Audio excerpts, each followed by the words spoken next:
Portland is about 3,459 miles from Dutch Harbor, the port of call for the fishing vessels featured on the Deadliest catch. But we've got a couple of the captains in studio with Chloe Hauser for tonight's PDX TV reports. That's right, all the way from Alaska. I've got the two newest captains on the Deadliest catch here with me right now. This is Elliot Neese of the Ramblin' Rose and Scott Campbell over here of the Seabrook. Now guys, tell me a little bit about this. You're Northwesterners, you're from Seattle and Walla Walla respectively, right. But yeah. This isn't your first time in the Bering Sea, is it?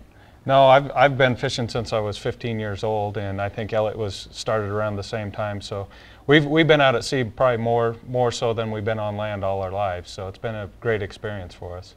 And you've got the credentials. Tell me about getting the call and finding out you're going to be on the show. What was that like, Elliot? I mean, it was pretty cool. That I actually called them, and I told them how old I was, and they never stopped calling after that.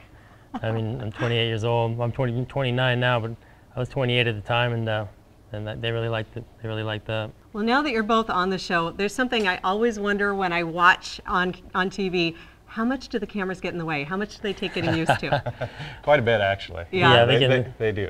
You know, when you're in the heat of the moment of having a big wave come over or having good fishing or poor fishing, you know, they're there to capture that. They're there to tell your story, and it makes it tough at times because you're so involved in the moment to, you know, realize that they've got a job to do too. So they really do see everything. And speaking of seeing everything, Elliot, your boat has a nickname, the Floating Frat House. The Floating Frat House. Tell me about this. I think we got that name from Entertainment Weekly. And we're just a bunch of young guys out there having a good time, making money, and catching crab. And I hear though you're pretty structured. You run a pretty tight ship. We run a pretty tight ship. I got rid of a guy this year for leaving the galley a mess. And I mean, I'm young, but I mean, I'm not going to get anything over on me just because I'm young. I mean, we run a pretty tight ship. We work hard. Well, you guys really are all about fishing, even when you're not on the boats. You're down here in a harbor kind of closer to home for us this weekend. The Astoria Warrenton Crab, Seafood, and Wine Festival. What are you guys going to be doing down there?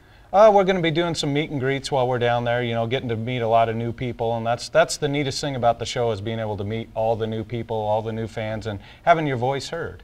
And Scott, this isn't your first experience with Astoria, and it's not going to be your last. Tell me about the Sea Dreams Come True Foundation and what you're doing with that. The Sea Dreams Come True Foundation is a foundation that we set up. We partnered with the Commercial Fishermen's Festival, and what we're doing is we're bringing a young kid and his family out to the Commercial Fishermen's Festival to not only meet me and the other captains, but the crew members, and be able to have the experience that they wouldn't have been able to have had it not been for this foundation.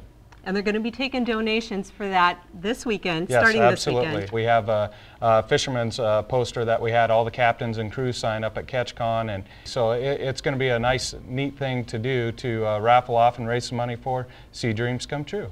Well, it's a great cause, and I know there will be a lot of people dreaming of meeting you this weekend, and I hear it's going to be great weather for it too. So the Astoria Warrenton Crab, Seafood, and Wine Festival, come on down, Clatsop County Fairgrounds. Thanks so much for joining us and hanging out today, guys. All right, thank you. Thank you. All right, and you can also catch the Deadliest Catch Saturday at 3 on PDX TV. For PDX TV Reports, I'm Chloe Hauser, the 8 o'clock news.